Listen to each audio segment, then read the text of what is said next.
다시 좀 시간 되면 리움까지 가는 거죠. 그래서 24일날 갔지, 요번 18일날 갔지. 아, 그래서 점점 이 아카이브라는 게 중요해지는구나, 이런 걸 체감을 하게 됐고, 일본 사람이 왔다 갔는데 이제 우리 국어로에다 글도 한번 썼어요.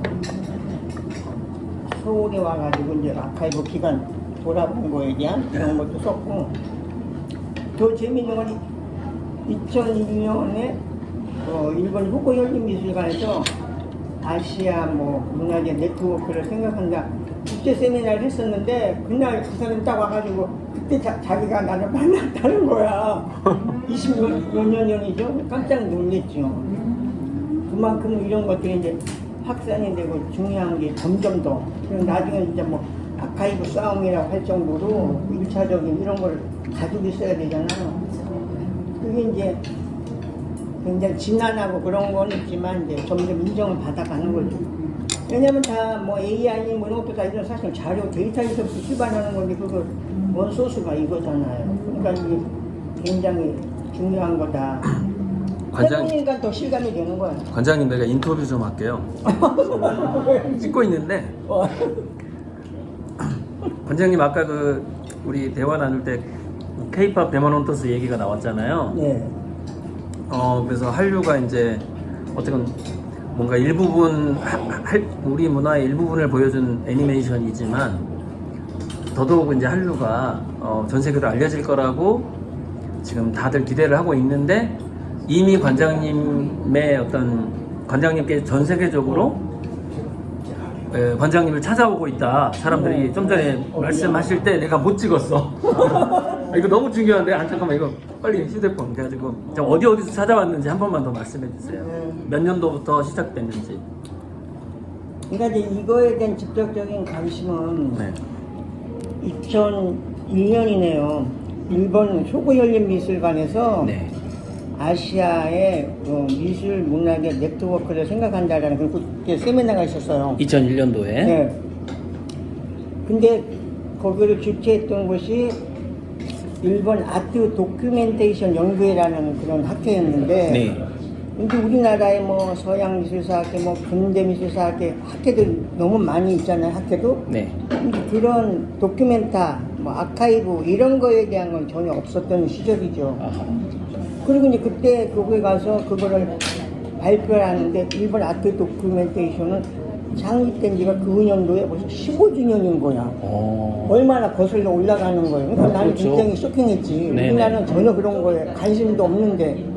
그래, 그때부터 이제 이런 아카이브에 대한 관심이 더 있었고, 뭐를 만들어야 되겠다는 생각을 한 것은 2013년에 이제 한국 아트 아카이브라는 협회를 만들어서 제가 회장도 하고 이렇게 운영해 왔었죠. 그래서 그때부터 이제 했는데, 최근에 들어서는 6월 23일 날로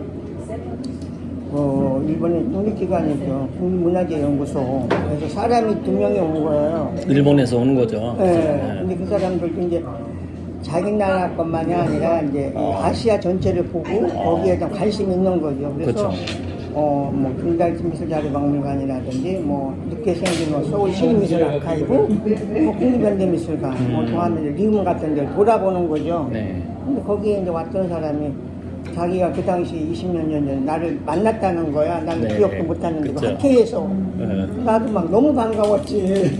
그때 만난 사람인데.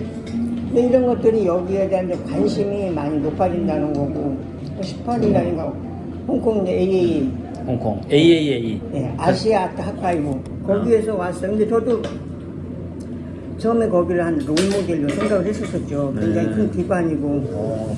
그래서 거기서도 전에는 이제 한국에 대한 이런 자료 같은 거를 많이 수집을 하고, 한국에 약간 리서치원을 뒀었어요. 그쪽에서. 네. 그랬는데 내가 이제 그 사람한테 그냥 직설적으로 얘기를 했지. 이게 처음에는 이제 한국 미술에 대한 관심들이 많아서 자료 수집을 했는데, 이게 시장이 바뀌면서 중국의 4대 천왕이 뜨고 그러니까 한국 미술에 대한 관심이 또 사그러진 거야. 그리고 또 한국 미술은 영어권이 아니잖아. 이것도 다 번역을 해야 되잖아. 일의 한계도 있고 시장이 그걸로 흘러가지. 그런 것들이 시장의 자본주의하고 굉장히 있잖아요. 그래서 우리에 대한 관심이 많이 식었고, 한국에 있었던 그 약간 리서치원을 둬서 이렇게 수집해가지고 가져갔던 거를 또 벌써 오래된 얘기네 없앴어요. 그래서 자기들이 필요하면 없애버렸어요? 광주 비엔날레 같은데 그 기간 동안 사람이 와서 수집을 해가고 그렇게 좀 그렇게 바뀌더라고. 근데 그 얘기를 했더니 그 사람들도 멀쓱해가지고 그 논리가 그 말이 맞다. 그래서 처음에 한국 그 미술에 대해서 관심이 많았다가 시골해질 수밖에 없었다. 자기가 뭐 고백을 하더라고요. 그래서 그런데 이제 거기는 영어권이고 또 놀라운 거는 거기는 그런 게 잘 되어 있어. 그것도 민간기관이에요. 직원이 한 40명 된다는 거야. 와. 그리고 이제 한 거는 우리나라도 있는데 거기는 그 재정이 한 40%를 연말에 작가들이 작품 기증을 해요. 그래서 파는 거야. 그 돈이 굉장히 큰 거예요. 그렇게 해서 그 전체적인 운영 작업에 40%를 그렇게 하는 거야. 우리나라도 뭐 사르비아라든지 대학문관에서 1년에 한 번씩 하잖아요. 근데 너무 액수가 미비하지. 그렇죠. 그래서 이제 국가기관에서도 지원을 받는데 그걸 지원 받을 수도 있고 못 받을 수도 있고. 그래서 어디든지 이제 그 문제는 재정에 대한 문제죠. 그러면서 이제 그 사람도 일단은 타진하고 자기들이 돌아가서 여기하고 협업할 것이고 뭐 도움 주고 도움을 받겠다. 그런 결론을 내리고 갔어요. 시사도 이런 거에 대한 김유성도 자꾸 대두가 되는 거죠. 그리고 한국 현대미술에 대한 관심이 많아지니까 그런 뭐 영어로 된 책이라고 이런 거 내는 건 뭐 국가에서 부분적으로 뭐 지원 사업도 하고 그러는데 외국에 가서 우리 거를 보여주려면 제대로 된 우리 영어로 되는 책이라도 있어야 되잖아. 그거 배경이 돼야지 설명을 하고 그러잖아. 근데 약간 이제 그런 쪽으로 이제 정책적인 것도 나가고 지원되고 뭐 예경이나 문화예술위원회에서도 이제 지원 사업으로 그런 것도 하는데 아직은 아카이브에 대한 것이 약하죠. 말하자면 뭐 신진작가 지원, 뭐 신막에 뭐 마트페어 지원, 뭐 이런 건데 아카이브에 대한 지원 항목이 적은 거야. 그러니까 우리 같은 경우 있어야 그 항목을 해서 뭐를 지원을 받는데 어려운 거지. 그 한계가 굉장히 커요. 사실 국가에 상당히 지원을 해야 될 일인데도 불구하고 이 키 작은 죄송합니다. 예, 작은 책으로 이렇게 여기저기 다 자료를 다 모아주시고 너무 감사합니다. 오늘 한 가지 더 얘기하면 그 이상현 선생님이 왔어요. 뭐 이상현 선생님 아는 분은 알 거고요. 설치미술가하고 요새 사진을 하는데 그분이 와가지고 좀 깜짝 놀라는 거야. 이 광복 80주년 해가지고 이렇게 디스플레이라든지 정말 미술관급에서 해야 되는 전시를 우리가 약간 독립운동하는 뭐 그런 의자에다 놓고 그 뒤에다가 그 영화에 나오는 소품처럼 하고 이제 막 주위에는 그 독립운동에 대한 이야기 뭐 이런 걸 가지고 하는데 광복 80주년 화가의 해방일지예요. 근데 우리 이제 화가 중에서 실질적으로 거기에 가담했던 사람이 도상봉, 오세창, 최덕규, 이상정 그 4인의 화가가 독립운동하고 어떻게 관련되었나 이런 거를 보여주는 거죠. 그래서 도상봉 설명 필요 없고 뭐 오세창이야 뭐 독립운동 33인 중에 한 명이잖아요. 내가 식사를 너무 방해한 것 같다는 느낌이 좀 드는데. 다 끝났어. 그래서 네. 그 최덕규 선생님 같은 경우는 진짜 광복군을 활동했고 네. 나중에 이제 수상품을 경희대학교하고 서울미술관에 서울시립미술관에 많이 기증을 했죠. 이상정 선생은 빼앗긴들에도 보면 오는 거에서 그 대구에서 활동했던 그 시인하고 형제예요. 형제. 근데 이제 그분이 작가였고 했는데 이제 작품을 많이 넘기지는 못했죠.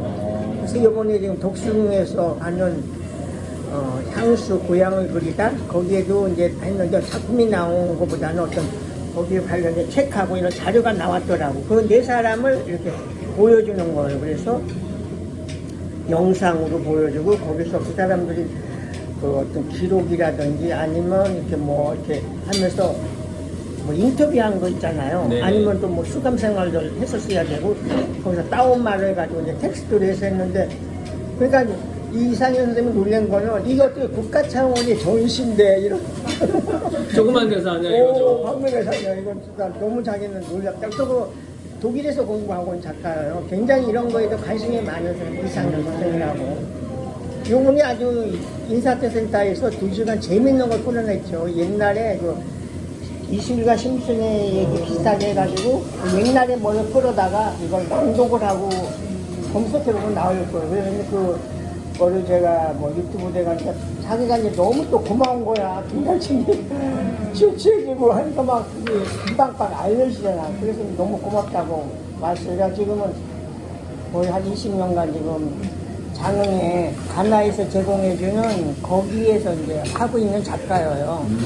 그래서 자기가 이제 이후 대장한테도 정말 개인적으로 너무 고맙다고 얘기하더라고. 그런 일이 있었지. 그래서 지금은 사진으로 풀어내 역사를. 실장님, 저기 반장님 인터뷰 자주 하셔야 될 것 같아요. 이게 영상이 안 올라온 것 같은데. 자주 하셔야 될 것 같아요. 아무튼 식사 방해해서 죄송합니다. 네. 아니, 너무 소중한 얘기였어요. 진짜로. 네.